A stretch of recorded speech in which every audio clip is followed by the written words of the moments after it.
Hello বন্ধুরা, আশা করি সকালে ভালো আছেন। এক বাটি কাঁচা ছোলা আমি জলে ভিজিয়ে রেখেছিলাম।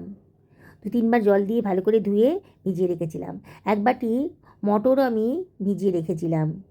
এটা আমি 5-6 ঘন্টা ভিজিয়ে রেখেছি। রাত্রিবেলায় ভিজিয়ে রেখেছি, সকালে রান্না করব বলে। দেখুন, এখন জলটা ঝরিয়ে নিয়েছি। এগুলো কিন্তু বেশ নরম হয়ে গেছে। এবার আমি একটা প্রেশার কুকারের ভেতরে ভেজানো ছোলা আর মটরটা আমি দিয়ে দিচ্ছি। প্রেশার কুকারে রান্না করলে খুব তাড়াতাড়ি রান্নাটা হয়ে যাবে। অসম্ভব টেস্টি রেসিপি আজকে তৈরি হতে চলেছে। আমার প্রেশার কুকার দেওয়া হয়ে গেছে। এবার আমি এর ভেতরে দিয়ে দিচ্ছি 1 টেবিল চামচ পরিমাণ লবণ, আর এর ভেতরে দিয়ে দিচ্ছি 1/4 টেবিল চামচ হলুদের গুঁড়ো, 1/4 টেবিল চামচ ধনের গুঁড়ো দিয়ে দিলাম, 1/4 টেবিল চামচ জিরের গুঁড়ো দিলাম, 1/4 টেবিল চামচ লঙ্কার গুঁড়োও দিয়ে দিলাম।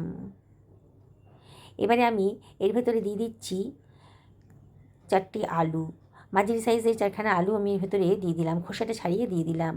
1খানা পেঁয়াজকে কুচি করে কেটে রেখেছিলাম, সেটাও দিয়ে দিলাম। সব কিছু দেওয়া হয়ে গেছে। এবারে আমি এর ভেতরে দিয়ে দিচ্ছি 1 টেবিল চামচ পরিমাণ সাদা তেল।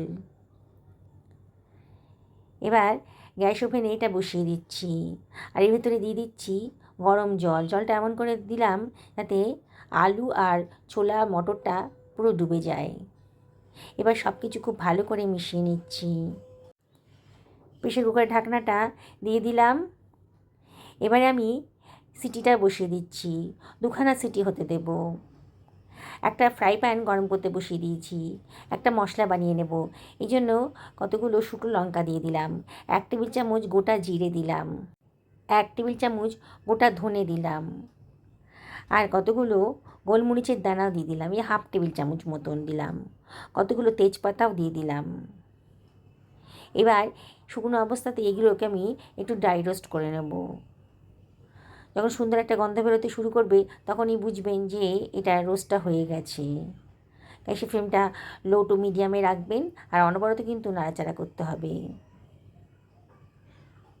সুন্দর একটা গন্ধ বেরোতে শুরু করেছে।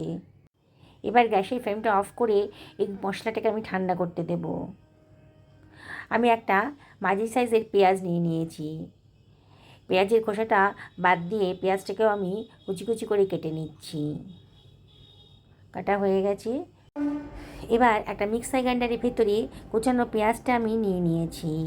এর ভিতরে দিয়ে দিলাম 1 টেবিল চামচ পরিমাণ আদা রসুন বাটা, 1 টেবিল চামচ ধনের গুঁড়ো, 1 টেবিল চামচ জিরের গুঁড়ো, আর দিয়ে দিচ্ছি 1/2 টেবিল চামচ লঙ্কার গুঁড়ো, আর 1/4 টেবিল চামচ হলুদের গুঁড়োও দিয়ে দিলাম, 1/4 টেবিল চামচ লবণও দিয়ে দিলাম, আর দিয়ে দিচ্ছি 2 টেবিল চামচ জল।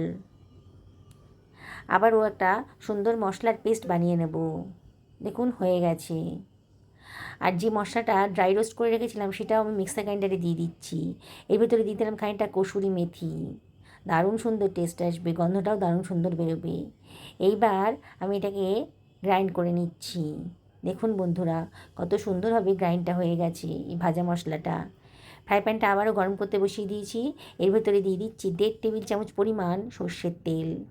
এবার ধোয়া ওঠা গরম তেলের ভেতরে 1/4 টেবিল চামচ গোটা জিরে দিয়ে দিলাম।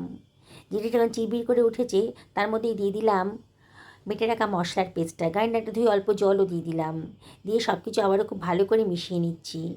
গ্যাসের ফ্লেমটা মিডিয়াম টু হাইতে রেখেছি, আর মশলাটা ভালো করে নাড়াচাড়া করে এটাকে কষিয়ে নিতে হবে। যত ভালো করে মশলাটা কষাবেন ততই কিন্তু রান্নার টেস্টটা বেশি ভালো আসবে। এবার এর মধ্যে আমি দিয়ে দিচ্ছি টমেটোর পেস্টটা। একটা টমেটোকে পেস্ট বানিয়ে রেখেছিলাম, সেটাও দিয়ে দিলাম। দিয়ে সব কিছু ভালো করে মিশিয়ে নিচ্ছি। অনবরত কিন্তু নাড়াচাড়া করতে হবে যাতে মশলাটা পুড়ে না লেগে যায়। এবার ঢাকা দিয়ে মিনিট 2 রান্না করে নেব, তাহলে তাড়াতাড়ি মশলাটা কষানো হয়ে যাবে। দেখুন 2 মিনিট বাদে মশলা গা থেকে কিন্তু তেল বেরোতে শুরু করেছে। কালারটাও সুন্দর এসে গেছে। আমার প্রেসার কুকারে 2খানা সিটি হওয়ার পর আরও মিনিট 5-6 রেস্টে রেখেছি। দেখুন ছোলা আর মটরটা কিন্তু একেবারে সেদ্ধ হয়ে গেছে দেখেই মনে হচ্ছে, তাও একটু টেস্ট করে দেখে নেবেন। একেবারে নরম হয়ে গেছে। এইবার আলুগুলোকে আমি এখান থেকে তুলে নিচ্ছি। প্রচণ্ড গরম আছে, সমস্ত আলুগুলোকেই আমি তুলে নিলাম। এবার যে মশলাটা কষানো হয়েছে তার মধ্যে আলুগুলোকে চটকে আমি দিয়ে দিলাম। দিয়ে সব কিছু আবারও খুব ভালো করে মিশিয়ে নেব। রেসিপিটা বানানো একেবারেই সোজা। একবার যদি বানিয়ে খান না, বারে বারে কিন্তু এই প্রসেসে বানিয়ে খেতে ইচ্ছা করবে। আমাদের বাড়িতে প্রতি রোববার দিন সকালবেলা জলখাবারে কিন্তু আমি এই তরকারিটা বানাই, ছোলা মটরের তরকারিটা। কোনো অতিথি আসলেও আমার সকালের জলখাবারে আমি এই রেসিপিটা বানাই। গরম গরম পুরীর সাথে কিন্তু দারুণ খেতে লাগে। মশলাটা খুব ভালো করে কষানো হয়ে গেছে দেখুন, দেখেই মনে হচ্ছে খুব সুন্দর করে কষানোটা হয়ে গেছে। এবার গ্যাসের ফ্লেমটা আমি অফ করে দিয়েছি। এটা সরিয়ে নিয়ে গিয়ে ছোলা মটর সেদ্ধ করার ভেতর প্রেসার কুকারের ভেতরে দিয়ে দিলাম আর কি। দিয়ে আবারও সব কিছু ভালো করে মিশিয়ে নিচ্ছি। আবারও গ্যাস ওভেনটা চালু করে দিয়েছি। দিয়ে সব কিছু খুব ভালো করে মিশিয়ে নিচ্ছি। দেখছেন তো বন্ধুরা, কোনো ঝামেলাই নেই। আর প্রেসার কুকারে 2 সিটিতেই কিন্তু অসম্ভব টেস্টি রেসিপিটা তৈরি হয়ে গেল। আমি প্যানটা ধুয়ে অল্প জল ওর ভেতরে দিয়ে দিচ্ছি। দিয়ে আবারও সব কিছু খুব ভালো করে মিশিয়ে নিলাম। সকালের জলখাবারে, রাতের ডিনারেও রুটির সাথে খেতে কিন্তু দারুণ মজা হবে। একবার বানিয়ে তো দেখুন, তাহলে এবারে বুঝতে পারবেন এর টেস্টটা কতটা সুন্দর।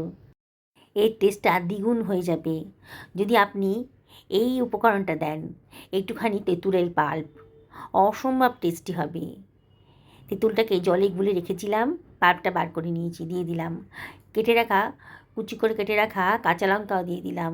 কাঁচা লঙ্কার টেস্টটাও কিন্তু দারুণ সুন্দর লাগবে। 1/2 টেবিল চামচ চিনিও দিয়ে দিলাম। চিনিটা অপশনাল, তবে দিলে পরে কিন্তু রান্নার টেস্টের ব্যালেন্সটা খুব সুন্দর আসবে। আবার একটু নাড়াচাড়া করে দিয়েছি। এবারে দিয়ে দিলাম ভেজে রাখা, গ্রাইন্ড করে রাখা মশলাটা, ভাজা মশলাটা আর কি। ওপর থেকে খানিকটা ধনেপাতা কুচিও দিয়ে দিলাম। দিয়ে সব কিছু আবারও খুব ভালো করে মিশিয়ে নিচ্ছি।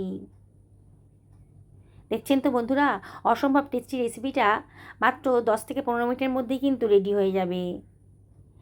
একটুখানি বিট লবণ দিয়ে দিলাম, এই 1/2 টেবিল চামচ মতো, দারুণ সুন্দর একটা টেস্ট আসবে। সব কিছু আবারও ভালো করে মিশিয়ে নিলাম। এবার ঢাকা দিয়ে মিনিট 2-3 লো ফ্লেমে রান্না করে নেব। 2 মিনিট বাদে হয়ে গেছে রেসিপিটা। দেখুন কত সুন্দর দেখতে লাগছে। একেবারে নতুন ধরনের রেসিপি, একবার খেলে কিন্তু বারবার এটা বানিয়ে খেতে ইচ্ছা করবে। আমি একটা সার্ভিং প্লেটে এটা সার্ভ করে দিচ্ছি। রাতের ডিনারের জন্যে আর কোনো চিন্তাই থাকবে না। বাড়িতে যদি সবজি না থাকে তাহলে এই রেসিপিটা আপনারা বানিয়ে ফেলতে পারবেন। আর একটুখানি ধনেপাতা ছিটিয়ে দিয়েছি, দেখুন কত সুন্দর দেখতে লাগছে। অসম্ভব টেস্টিও হয়েছে। না খেলে বুঝবেন কী করে এর টেস্ট, তাই অবশ্যই একদিন বাড়িতে বানিয়ে ফেলুন। পরিবারের সকলকে খাওয়ান, নিজেও খান, দেখবেন খুব ভালো লাগবে। বারে বারে কিন্তু আপনাদের এটা বানিয়ে খেতে ইচ্ছা করবে। সুস্থ থাকুন, ভালো থাকুন, নমস্কার নেবেন।